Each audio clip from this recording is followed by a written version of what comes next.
Hello. I've been holding off on making this video mainly because I want it to be, I guess, as perfect as it can be. And it's been 12 months almost now, so I thought that I would make this story time to go with the clips that I filmed last year. So since I've put off this video, I hope that I'm still able to capture the emotions and the details of what it's like birthing in Canada, a Canadian hospital, because that is what I wanted to kind of put in this video and make it very special to me, but also to those who are watching it. They could maybe learn some useful information. And everyone's birth is different and special to them, and there's a lot of positive birth stories and a lot of negative and traumatic birth stories, and I would say that mine was more on the positive side, even though it did not go the way that I had planned it at all.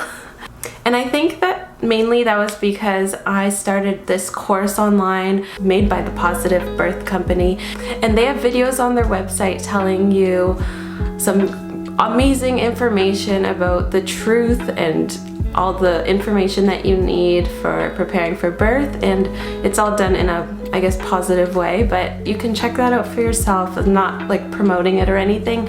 I just found that it really made my daughter's birth more positive versus me going into panic attack mode and having a traumatic experience. I set up everything that I could. I learned as much as I could so I could be prepared and make informed decisions. So I got myself a midwife, I got myself a doula, and I actually got a volunteer doula, which is for people with low income in the city that I live in, Halifax. The midwife was pretty good. It's like a team of midwives so that one is always available for you when you need it. I also set myself up with a social worker who has also studied counseling psychology, just in case I had any postpartum depression or anxiety or whatever mental health struggles I may come into. I was set up and ready to speak with a social worker after the birth. I also made a birth plan, and that involved like telling the nurses that I might have like traumatic or triggering things that happen during birth that could cause me some like mental distress. So they all had that on their minds and on their lists, and yeah. Anyway, let's just get into it because I'm just rambling on. So I'm gonna start this video off with a clip the night before my water broke. I think that I was watching either crime stories or drama channels. I watched a lot of crime stories near the end of my pregnancy and into the first few months of postpartum, which isn't the best idea because I tend to get like paranoid sometimes, so these crime series had me quite paranoid at nighttime when I was alone. So the night of going to the hospital, I can still picture it very clearly. I was building my bed frame, and I was doing that with my mom and her partner. So I would remember squatting on the ground, like doing something with tools, and then I stand up pretty quickly, which normally I would stand up slower, but I felt pretty like nimble, what's the word? Nimble? I felt pretty like agile, I guess, and wasn't trying to like, I guess, take on the personality of being sick or of being like overly pregnant. So yeah, I stand up quickly, and then I just like feel wetness down there. So I go and head to the bathroom and I check, and there's like a lot of liquid. I for sure knew what it was because I knew I didn't pee myself. I knew it wasn't, I don't know, what else could it be? So I went and told my mom, who was in the bedroom that I was just in. She was like, okay, well, are you sure? And then I remember going back into the bathroom, and there's like more coming out. So it kind of came out like intermittent gushes, I guess. So I knew what it was. I went to my sister's bedroom. She wasn't home at the time, but I went in there because I get better reception in there. So I end up calling my best friends on FaceTime and I tell them, and then I'm like, okay, I should probably call the midwife and see what do I do, because at this point I was 36 weeks and 4 days. So I was just under being full term, which is at 37 weeks. So that is why I decided to call the midwife right away, I guess, which I should anyway if the water breaks. And I told her what was going on and she said, okay, meet me at the hospital ASAP. So I was like, oh God.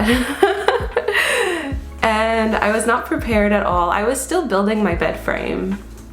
The reason why I was building a bed frame is because we just moved into that place a few, I guess, like I'd say a month before, or even a couple weeks before this happened.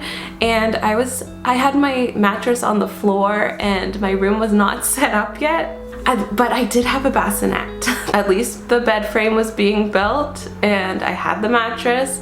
So by the time I got back, everything was set up, thankfully. So it was time that I got ready to head to the hospital. I didn't even pack a bag yet because I was not expecting this at all. So I packed my bag and I threw in essential things. I think I was pretty well prepared just because I've watched a lot of videos on what to pack in your diaper bag, or sorry, your hospital bag. Thought of that in my head and packed everything really quickly. There were some main essentials that I found to be very helpful, and that was my bear pillow, my soft fuzzy blanket, and my slippers. So after the bag, I jumped in the shower because I knew that I was gonna feel gross later on, so I wanted to get a nice shower in before getting there. And then I braided my hair because I didn't want like wild hair while I was at the hospital and something that's just like flat and easy to manage. And that looks kind of good too. It didn't look that good from the back, but at least it was okay from the front.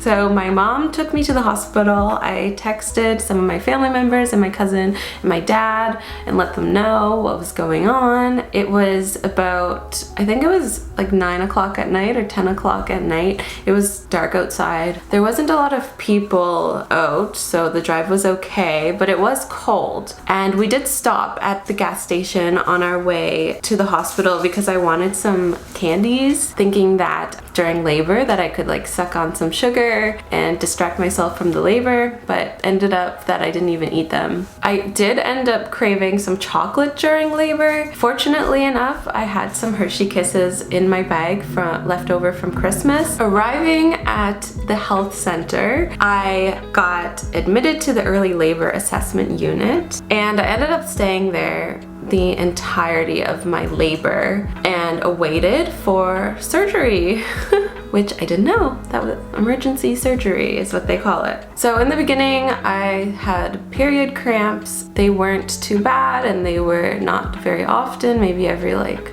10 minutes or so. And I chat with the nurse and the doctor about what my options are, and they told me that it was best that I get an induction.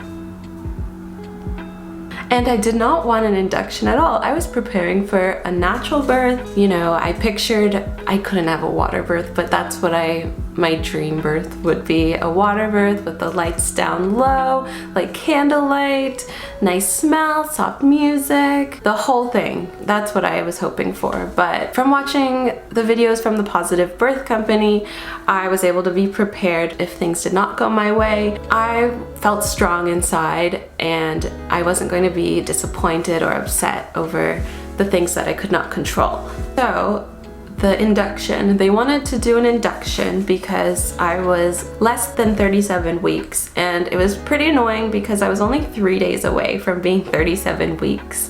Like, how annoying is that? So anyway, I was getting it in my head that I was going to be induced. That usually involves, I think there's a few ways on how they do it. I can't remember now. Anyway, I also told them that I wanted to wait a bit. I didn't want to be induced right away, and hoping that maybe my labor would progress and I wouldn't have to be induced. They were just monitoring me in the meantime, and they said they would do an ultrasound just to make sure everything was okay as well. So when they checked, the doctor told me that the head was actually up, and the head is supposed to be down when you are to give birth because the baby comes out that way.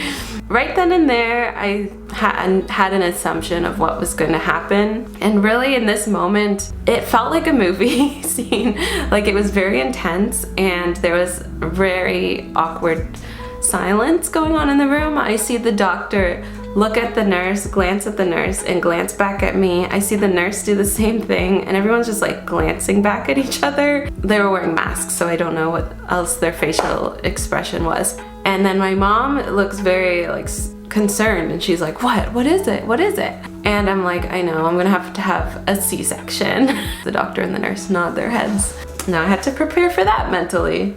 And funny enough, when I was going through the videos by the Positive Birth Company, I got to the video right before the C-section, so I didn't know anything about what happens when you have a C-section, but I stayed strong. I knew I had to stay strong because if I got like triggered or if I got any kind of like anxiety, I just wanted to make sure that I could stay calm and stay, I don't know, make this a positive experience, because if this were to turn into a traumatic experience on top of all my other traumas in life, I don't know how I was going to process this and how postpartum was going to be. So I was really trying to protect myself in this moment and in this process. I kind of held off from being emotional, compartmentalized all my emotions and threw them away for the moment so I could just be neutral. I ended up not sleeping, and even though it was nighttime, I was just laying in this early assessment unit waiting for the C-section. I just want to mention that the reason why they said it has to be a C-section was because number one, I was early before full term. Number two, the baby was breached and completely upside down. So they said if the baby is too small and they try to like help the baby come out naturally, the neck could get stuck, there could be like decreased oxygen, and we don't know what the end result of that would be. They were leaning against a natural birth just because I got this, like, you're supposed to get this test done to see if you have, now I forget what it is. They just had to treat me as if I was positive because I didn't get the results back yet. And I ended up being negative, but that's okay. So I don't have any notes for the rest of this video, so I'm just gonna go on what I remember. I didn't sleep. My mom was sitting there sleeping on the chair, poor mom.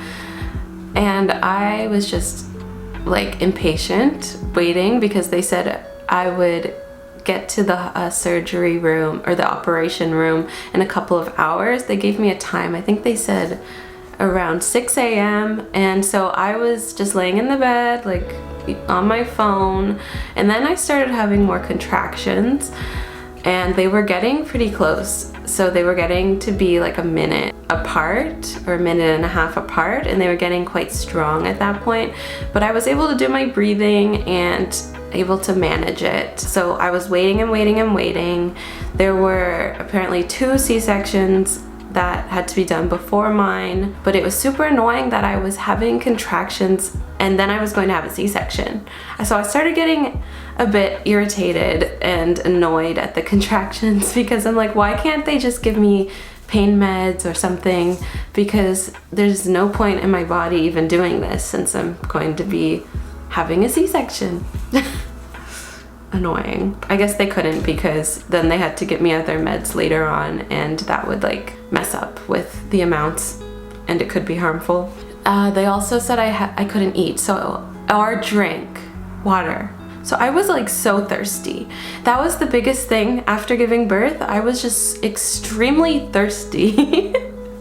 And about 9 a.m. or close to 9 a.m. They make us walk to the operating room. When did they? Oh, they said that? Yeah, like if I want to, cuddle the baby. I have to do it. And in between that, I'm having contractions every minute or so, or less than that. And I would just like stop, and I'd be like, 1 second. And I would do my breaths, and I would get through it.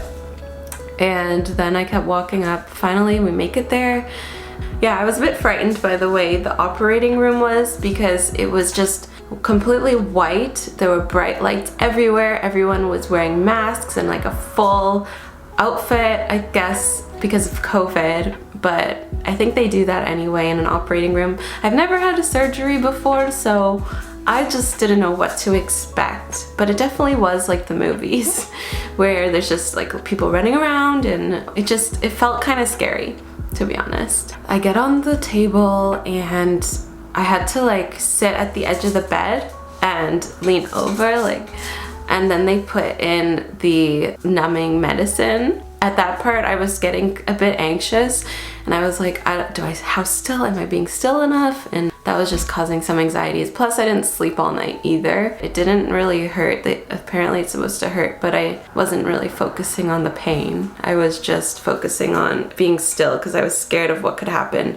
if you move and they're sticking a big needle in your back. They lay me down and I start going numb. It's the weirdest, most weird feeling ever. It's like your body starts to tingle like it's falling asleep, and it's just like tingling so hardcore, and it's almost like a bit painful, but not actually painful. It's just uncomfortable. I would say, yeah, it's uncomfortable. It's like your whole limbs are tingling, and I was afraid that I wasn't going to be fully paralyzed. So I was like, I'm getting them to check if I was, because that was one of my fears, I guess, was that I would be able to feel things. So they like pricked my foot pretty hard apparently, and I couldn't feel anything. It was really weird. If you've ever been frozen before, it's just like cringy to me. I was frozen from under my chest down, and this part, if you don't want to hear what it feels like when you have a C-section, then maybe skip a little bit because it's a bit gross. Okay, so I'm gonna say it now. My mom was there, my midwife was there, and they were I had to have my arms out like this, so they were holding each of my arm to comfort me. When they started getting into my stomach, the whole procedure only takes about 15 minutes. Sorry if I'm rambling here, but when they started actually doing it, I started getting really nervous and scared and thinking that I was going to have like an anxiety attack. I was telling my mom to just talk about something to distract me. She couldn't think of anything, and I'm like, just anything, Mom. And so she just started talking about the cats, how we're gonna get our cats back. That did help distract me from the feeling of what was going on, and the feeling was that you could just like feel yourself being moved, but you couldn't feel the feeling itself. It gives me some anxiety, I guess, cringy feeling when I feel something like that. Then I heard the baby cry. I was just like, oh my God, this is happening. And I just stayed really strong. I didn't want to have any, I guess, emotions, because I didn't want it to, like I said before, turn into something else triggering and traumatic. I just had my emotions closed off. They put her on my chest, and I couldn't even see her because I was like this. And then they put her right here for skin to skin, and I'm not allowed to move my arms. I'm not allowed to touch her. So I'm just like trying to see her. I'm like, I can't see her. The midwife and my mom had their hands on her to hold her so she doesn't like fall. But I felt really odd that I couldn't see her. I could just feel a little tiny baby on me, and it was a strange feeling. It was. I didn't feel a connection, or I didn't feel really anything with her. I mostly was feeling anxiety. When you give birth, you get this, like you start shaking. Even if you have a C-section, you'll still start shaking. And I didn't realize that this was going to happen, and I just thought that this was anxiety. So I thought I was starting to have a panic attack, and I start like breathing heavily, and then they said I could remove my mask because it was, you know, a bit intense and it was hard to breathe. So I was trying to control my breathing and make sure I wasn't gonna pass out. I thought I was gonna pass out. And then I felt them flop me over to the other table that they were gonna reel me out in. And this one only took like 15 minutes total. So at this point it was 9:15 when they actually took her out. the clock said 9:15. And they wheeled me out of the operating room. They said the freezing would wear off in a couple of hours or less than that. So I had to go to another room and wait for that to happen. And at this point I could hold my baby because my arms were not frozen. So in that room I was able to hold her, and my mom was able to hold her. I have some pictures from that. If there's just like a little cocoon when they get bundled up like this, and then you know they're nice and comfy. She got her legs in. And the only thing I wanted at this moment was water.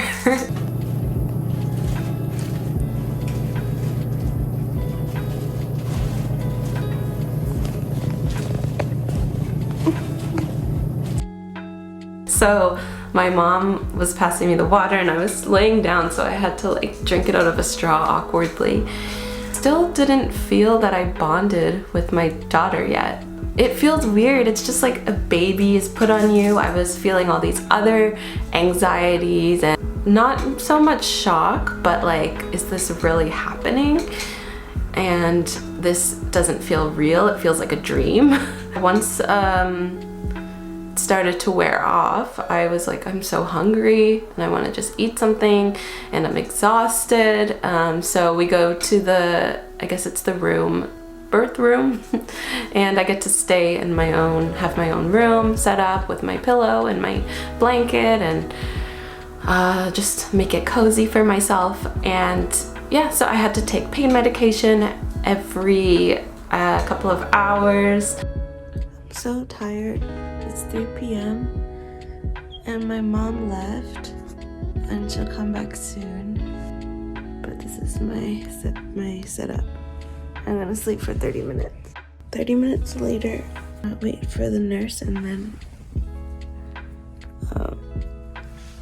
I'm do feeding and change my pad.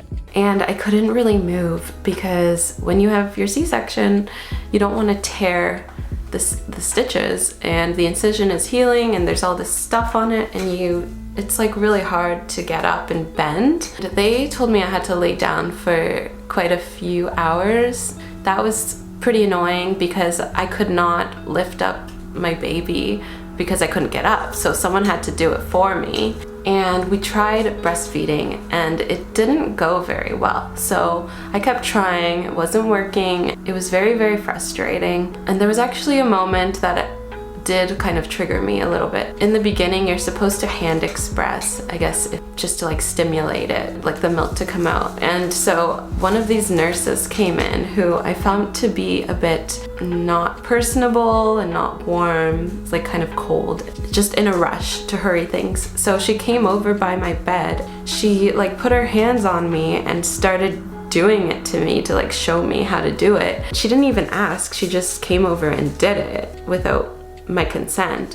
And that actually, I just felt like crying, so I just like bawled for a second.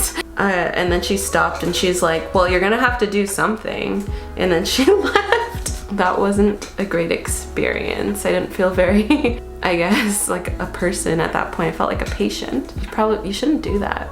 Not a good nurse practice. I didn't want to do the hand expression anymore because I just kept thinking of that experience. So I was working on it with the breast pump. They had a electric breast pump, sorry. And mechanical would be like you doing yourself, but they had an electric one that you plug in, and they let me use that. I'm gonna have to write notes for the rest of this because I want to remember everything and say it all here. So now I'm getting a headache, so I might do this rest of the video tomorrow or another day.